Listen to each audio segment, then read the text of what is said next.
افتتاح القناة الجديدة المفاجأة على القمر الصناعي أنايلسات. تابعوا معي أحبائي الفيديو إلى النهاية لأوافقكم بالتردد والقناة معا. قبل ذلك صلوا على الحبيب سيدنا محمد صلى الله عليه وآله وسلم، عليه أفضل الصلوات وأزكى تسليم. إذن أحبائي، من القائمة الرئيسية منيو نختار التركيب، ثم قائمة تيبي الترددات، ثم نضغط على زر إضافة التردد ونضيف التردد 11095.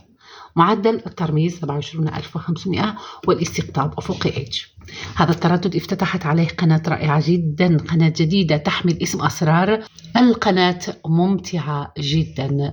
سأوافقكم أحبائي بالجديد في الفيديوهات القادمة. سأقدم لكم كل ما هو جديد، تغيرات كثيرة حصلت على نايلسات، وكذلك مباريات يبحث عنها الجمهور بسبب كأس إفريقيا. سأقدم كل ذلك على قناتي، كل جديد سأنقله لكم على قناتي. لا تذهبوا بعيدا. شكرا لدعمكم وتشجيعاتكم لي. دمتم في رعاية الله وحفظه. سلام.